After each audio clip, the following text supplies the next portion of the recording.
Good afternoon, everyone.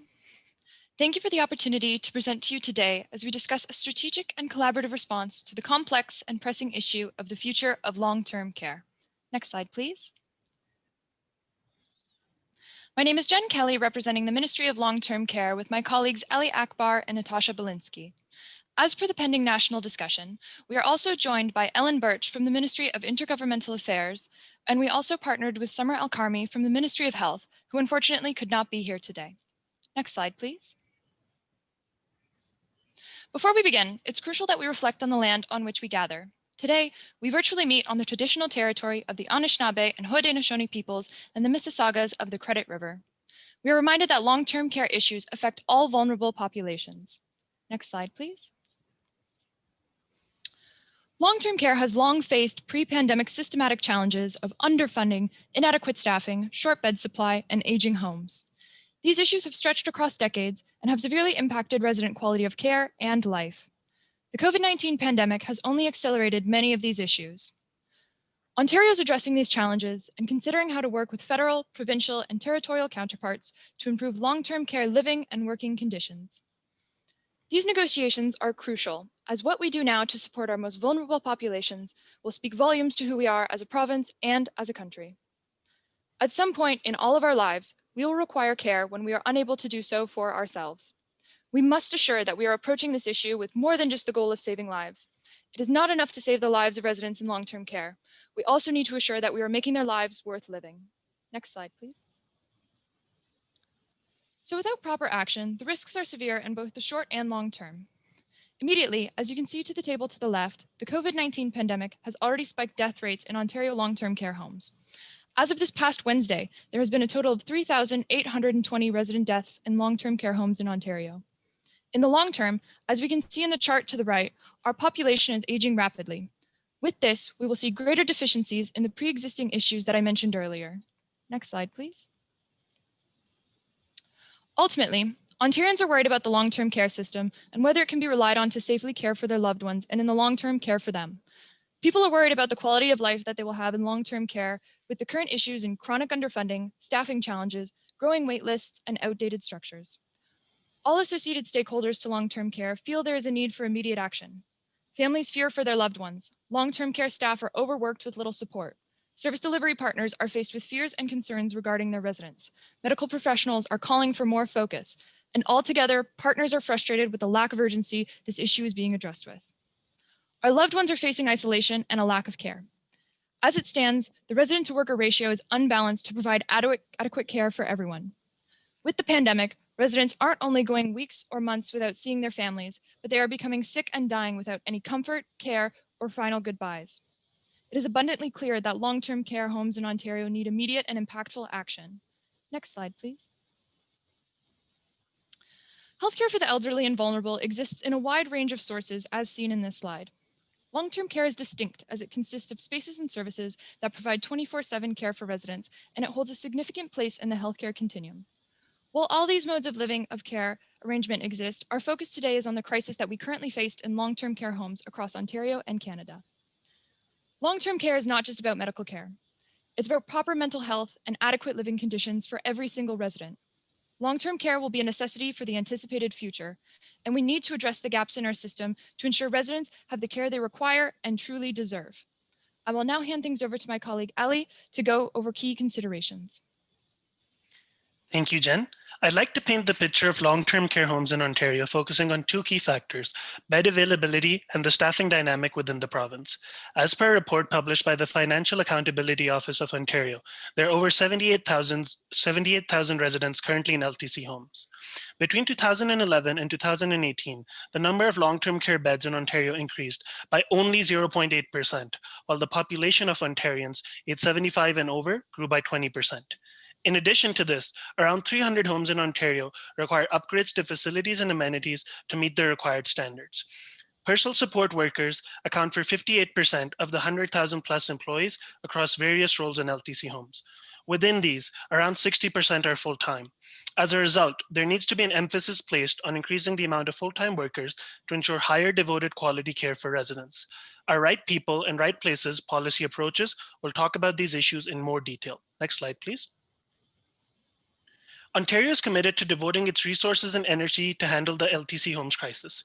We have announced substantial funding to assist long-term care homes, ranging from operations, upgrades, repairs, and enabling additional staffing to take place. I'd like to direct your attention toward this Gantt chart showing the measures taking place as we speak.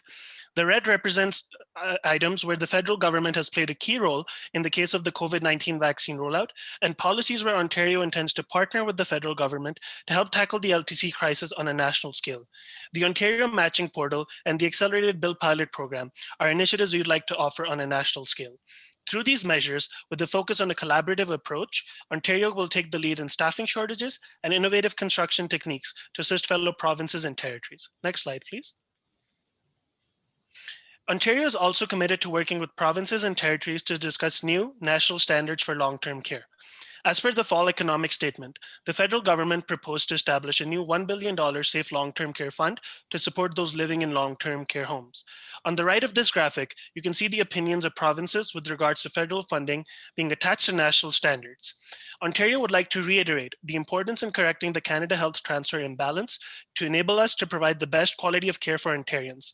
While we are not alone in resisting national healthcare standards, we are open to coming to the discussion table to do what is best for our residents. Next slide, please.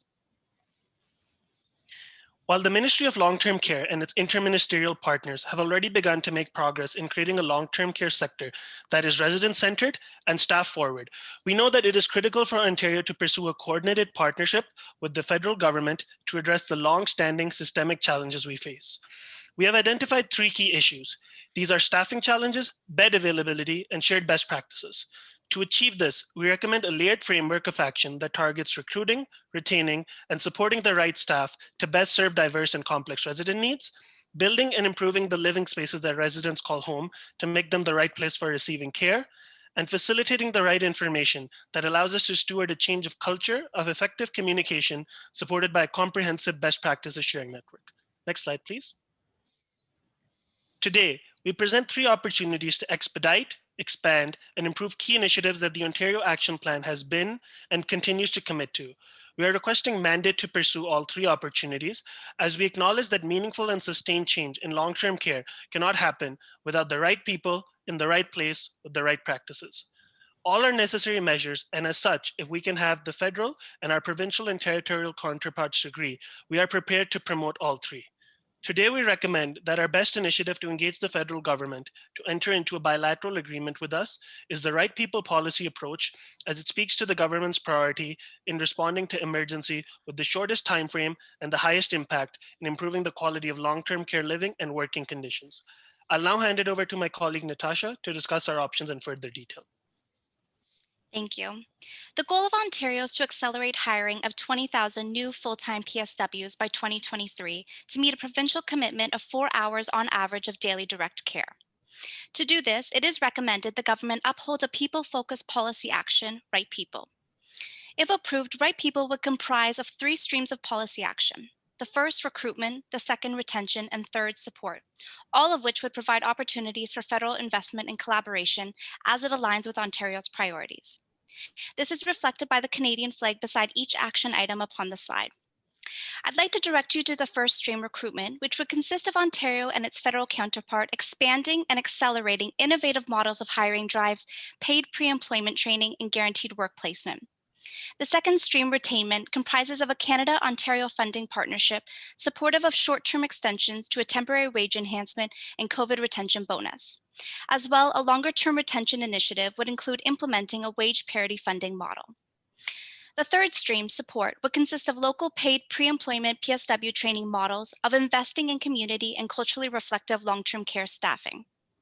It's also a longer-term goal of Ontario to work with its federal counterpart in reevaluating the immigration work point system to provide opportunities for foreign trained and educated support workers that can meet culturally appropriate care standards. As well, it is important that personal support workers currently working on the front lines be supported today, tomorrow, and into the future through professionalization and training opportunities to provide competitive job advancement and upgrading of skills. Next slide, please. If approved, the action item Right People would provide an opportunity for Ontario to negotiate cost-sharing investments for reforming long-term care staffing, bed supply, and best practice sharing. This would provide a chance for Ontario to not only accelerate what is happening on the ground currently in improving long-term care, but also to expand what is possible in prioritizing a people-focused policy action. Next slide, please. We've also explored two alternatives, right places and right practices, both of which have the potential for impacting long-term care outcomes. If approved, right places would entail a Canada-Ontario cost-sharing agreement to fast-track current progress of the Ontario Accelerated Pilot Program in adding 8,000 new beds and upgrading 12,000 currently existing beds by 2023 to help us address waitlist. As well, this would consist of negotiating a Canada-Ontario tax matching and provincial rebate model for incentivizing private long-term care infrastructure. Next slide, please. The second of our alternatives, right practices, consists of a pan-Canadian partnership supporting timely best practice sharing in improving long-term care living and working conditions. This would include sharing several apps made for use by long-term care staff in pandemic measures, training, and resident wellness, as well as sharing evidence of on-the-ground practices of Behavioral Supports Ontario to support complex resident care treatments, including dementia. Next slide, please. As evident in this slide, the Right People action item would be the quickest in delivery while maintaining the important feature of resident-centered quality care and improved public trust stemming from families' belief in the government to act upon change. Next slide, please. I'd like to now walk you through what the Right People action would look like on the ground upon approval. As you will recall, there are three streams of policy action: recruitment, retention, and support. As showed on this outline, 7 of 8 action items are set to begin within a 12-month timeline, reflecting the government's priority of getting results quick with high impact. The arrows represent that these initiatives and their expenditures are not likely to be one-off solutions, but must be continued to provide an effective long-term care operating environment. Beginning immediately upon approval, recruitment would consist of a hiring drive set to expand upon the current Ontario matching portal by coordinating a Canada-Ontario rollout of what is currently committed through the federal PSW intern program.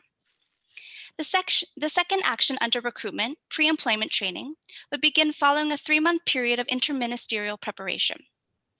The stream of retention would also begin concurrently with an extension to the temporary wage enhancement and a complementary quarterly COVID-19 retention bonus. Given that both of these are set to be temporary measures, the government would also begin to work with its partners to implement a PSW hospital to LTC home wage parity model rollout. If you'll now look at the bottom, the stream of support would begin immediately upon approval with expanding long-term sustaining of already existent and new training and professionalization opportunities. Similar to the action item of paid pre-employment training as part of the recruitment stream, the government would then begin to implement local paid training and placement following a 3-month period of rapid collaboration with local health integrated networks. And lastly, beginning after 24 months, Ontario would begin to work alongside its federal partner in negotiating expansions of staffing employment opportunities to foreign trained and educated workers. My colleague Ellen will now discuss the financial impact of this proposal.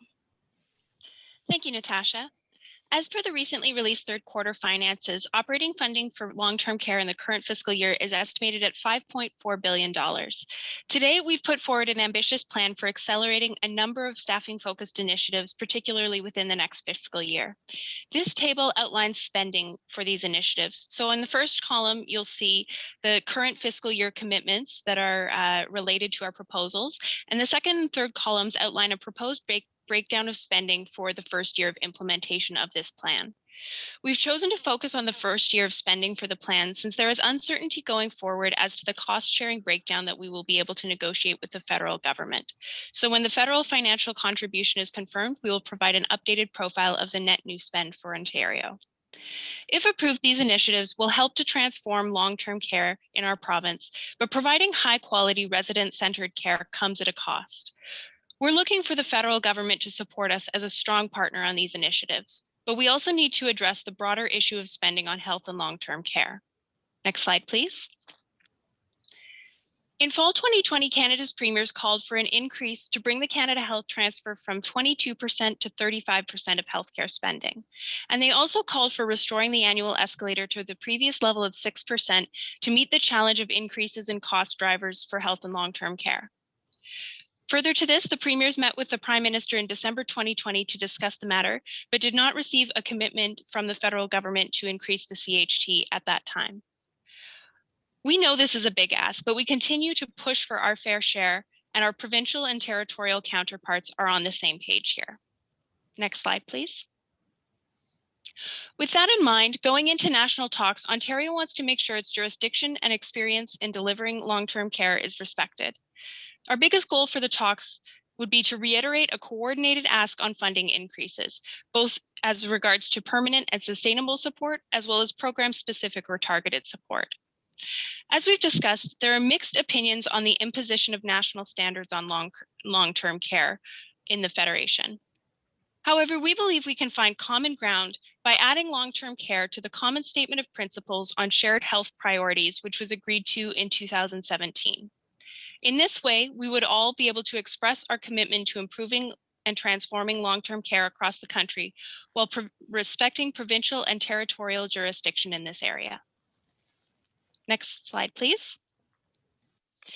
Given that, our proposed goals for the national talks on long-term care are as follows: to agree to shared priorities on long-term care in this common statement, to continue to advocate for funding increase to the Canada Health Transfer to rebalance the funding partnership between the federal, provincial, and territorial governments, as well as advancing interjurisdictional collaboration on priority areas, staffing, infrastructure, and sharing of best practices.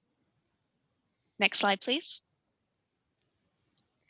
The biggest risks we face are, first and foremost, not receiving an increase to our federal funding, as well as continued stakeholder criticisms of our progress on this file, the undesirability of long-term care employment, and unknown challenges posed by potential future waves of the COVID-19 pandemic.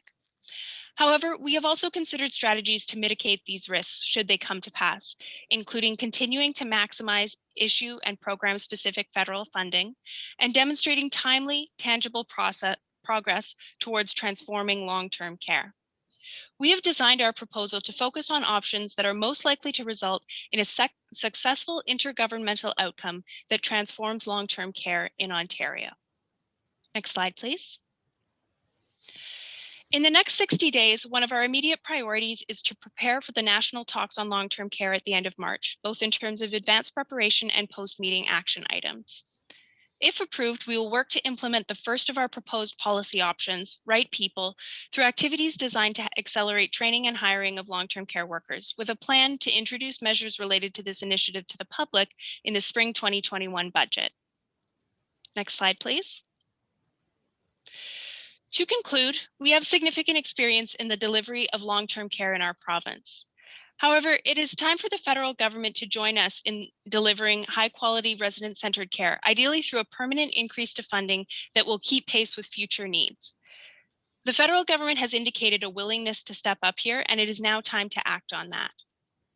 With increased support, we can accelerate and expand our efforts to develop the right people, the right places, and the right practices, so we can shift the focus of long-term care in Ontario from saving lives to thriving lives. Ultimately, we want everyone in Ontario to receive the care they need in a place they can truly call their home. Thank you, and we'd be pleased to answer any questions you may have. Well, team, thank you very much. That's a most interesting package, a most interesting presentation. Let me now turn to the other members of the panel for their questions or comments to you, starting with Janine Richaud. And you're muted, Janine. Sorry about that little mouse problem. Thank you very much for your presentation, everyone. I just want to make sure that I understand. I think you're advocating for a bilateral funding agreement, if I understood correctly, and that you presented options: right people, right places, right practices. And this is where I need a bit of clarity. When I heard you presented the right places and right practices as alternatives to right people, and I just want to unpackage that a little bit. My concern would be you can have as many people as you want who are the right people to do the work of keeping the elderly safe in long-term care homes. But if you still have bad infrastructure, if you don't have strong standards in place, I worry that you would not be achieving your final goal. So can you walk me through how you see those two as alternatives versus a part of a broader package? And can you confirm for me whether I'm right about the bilateral agreement? Thank you for your question. Yeah, this is a problem that's been going over for decades. There's no one size fits all approach. And as such, we do need to focus on all pillars of action.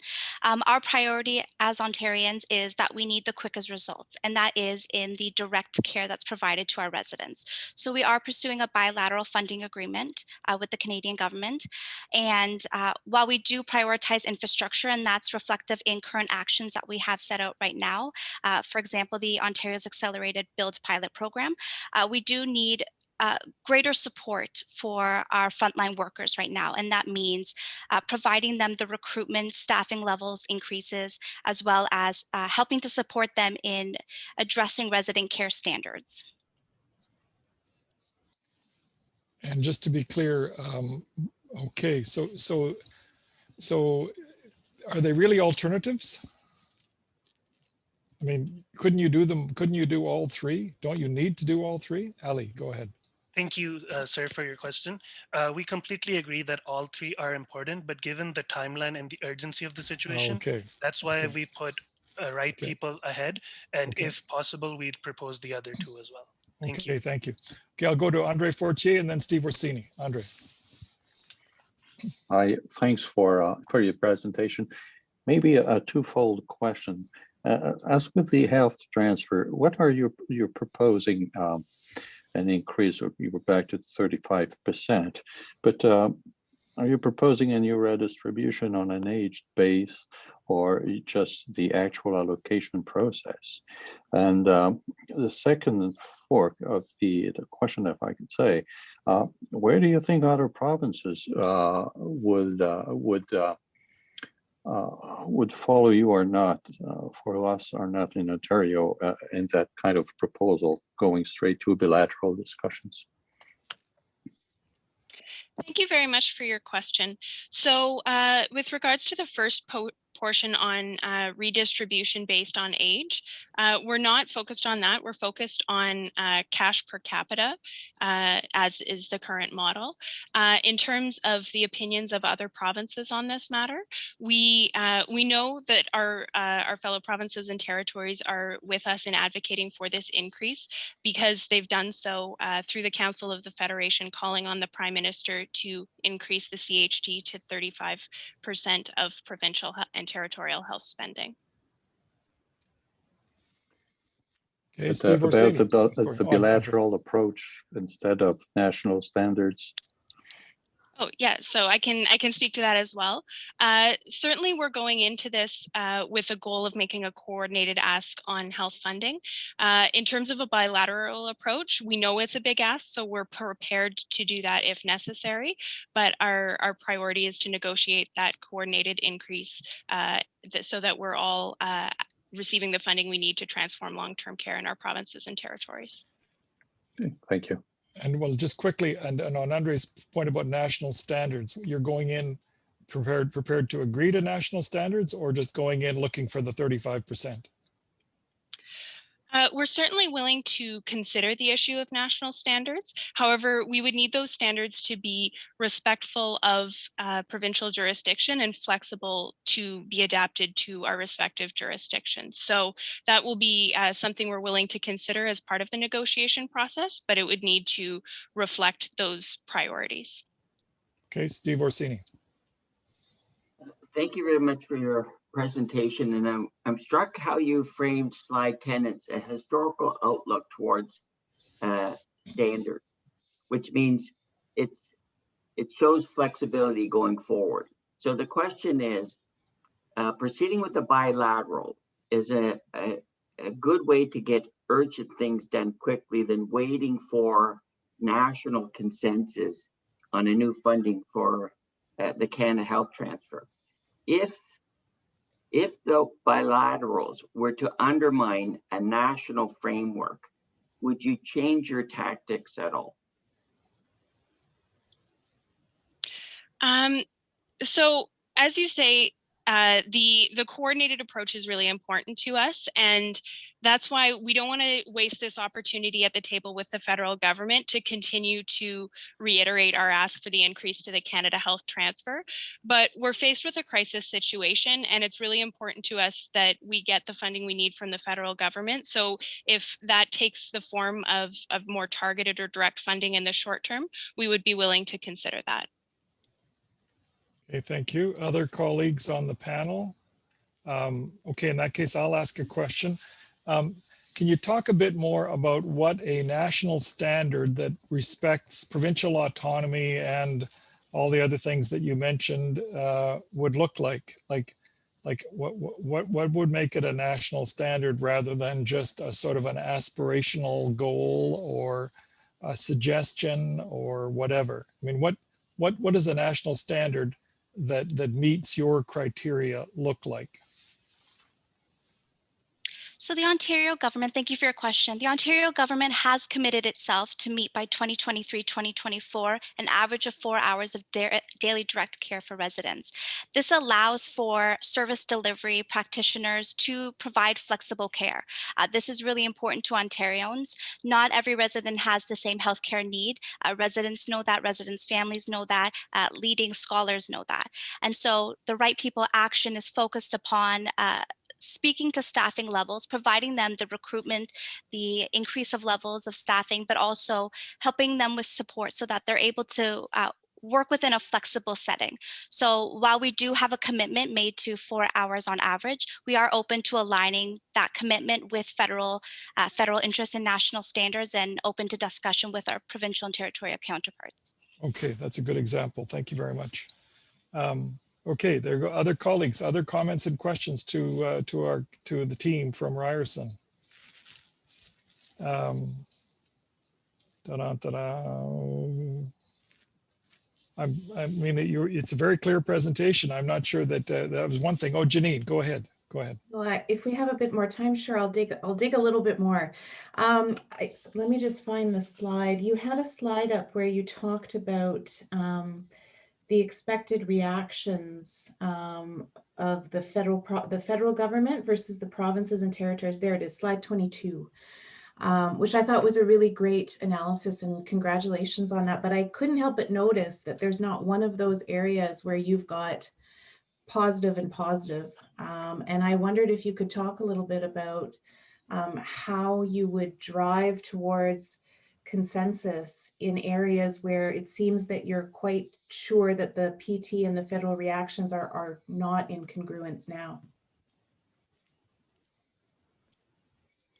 Thank you for the question. So this is part of our ongoing negotiation process at the table. So as you rightly note, there's a balance of a mix between some where we anticipate a positive reaction and some instances where the opinions might be mixed. But our overwhelming goal in this is twofold. One is to respect flexibility and provincial and territorial jurisdiction, and two, to transform care, long-term care, for residents across the country. So in that sense, this is what we're anticipating going into the national talks in March, but we are confident that many of our provincial and territorial partners are on the same page. So for issues where we have differences of opinion, we're confident that we can make progress at the meeting in March towards advancing these goals.